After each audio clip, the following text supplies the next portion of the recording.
不知道大家有没有听过长辈经常说的一句话啊？一个人过不容易，不容易，不容易。只要有人能照顾你，照顾你，日子能好一点，好一点。相信大部分人听到这句话的时候，会觉得这句话有问题，它好像对又不对，你又说不出问题在哪。直到我看到一位叫萨曼莎·乔瓦的科学家发表在美国国家科学院院刊上的一项调研，完美的帮你杠住了这句话。他调取了大量关系科学领域的调查数据建立了一个包含11196对夫妻样本的数据库，试图分析我们能不能通过数据研究帮助人们更好的选择一个能够给你带来幸福的对象。结论是不能。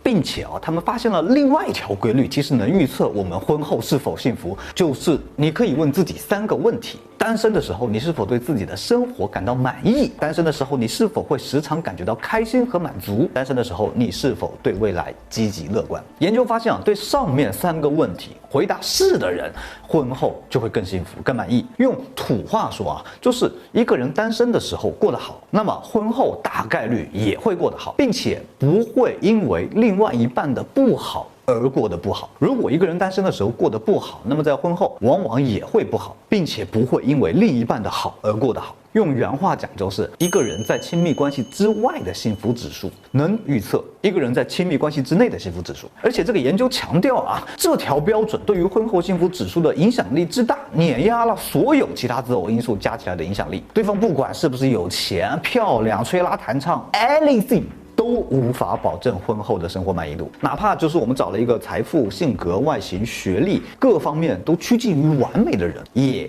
不得行。讲道理，我觉得这个结论不难理解了，但很多时候我们的惯性思维确实就是找一个什么样的人，于是获得一种什么样的生活。就像长辈说的，找个能照顾你的人就能过得更好。这句话的意思在表达，是因为现在的生活过得不好嘛，所以才要寄希望于另外一个人来获得一个好的生活，对吧？而这个研究得出伴侣的个性对于满意度的影响大概只有5%，而且随着时间的推移这个估值会变得更小。其实和我的观察倒是一毛一样的。怎么说？找一个各方面都相对优秀的人来改善我们目前的生活状态，在起初这会奏效。问题出在一旦热情下降特别是两口子这种双双在外地父母不在身边的这种，或者父母帮不上忙吧，要把自己照顾好都很不容易了，还要来照顾另外一个人的时候，就会让人产生一种无力感，于是就会懈怠，就不如之前那么上心了。而这个时候，作为被照顾的弱势方，什么感觉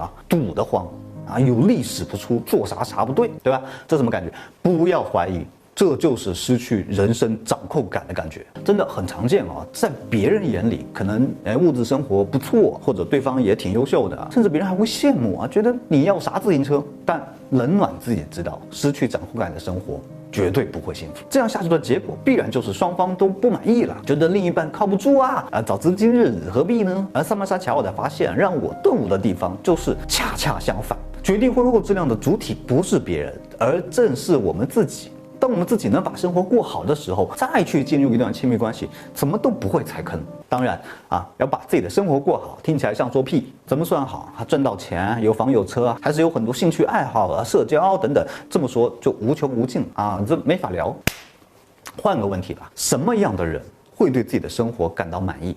其实就是那些对生活有掌控感的人，对不对？掌控感是一个人对自己生活中各种因素的把握程度，遇到问题或者变化、不确定性，我能不能应对，甚至从容的应对。比如说最现实的，我不一定要富可敌国，很多人其实有稳定的工作收入，也有一定的存款，就觉得小日子过得挺好这就是掌控感。反过来赚快钱，饿一顿饱一顿的，其实没啥掌控感。再比如有的人孤独的时候很容易找到人来陪伴，难受的时候有人可以聊天扯扯淡，这也是掌控感。反过来那种独冷没有朋友很孤独的人，其实也没啥掌控感。再比如吧，我有远期的目标和规划，我希望30岁的时候能成为什么什么样，我正在这个目标上努力，一点一点的实现它，获得正反馈，这也是掌控感。这些感觉很好，对吗？所以说我们的掌控感越多，越会觉得自己过得好嘛，因为它意味着安全可靠。反过来失去掌控感的人就会觉得很焦虑很迷茫注意提醒一下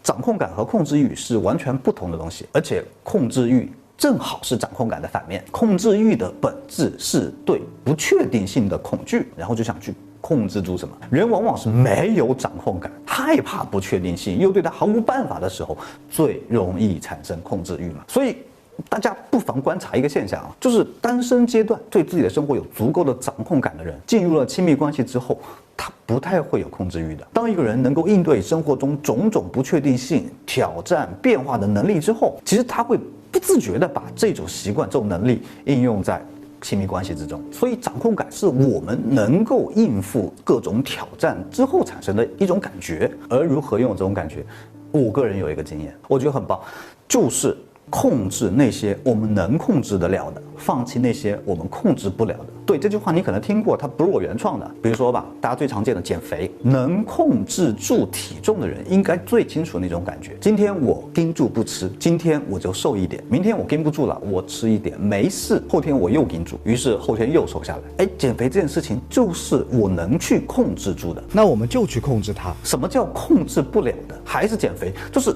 如果我怎么都盯不住，或者就是我盯住也没用。对，就假设有一个人他就是连呼吸都会长胖，那他就不如放弃这件事 ，let it go。像我们控制不了的还有什么？比如说别人的评价、明天的天气、一个不爱你的人。就当这么说之后，那种我们说能够应对问题、能够掌控的感觉就来了，真的管用。不信你试试。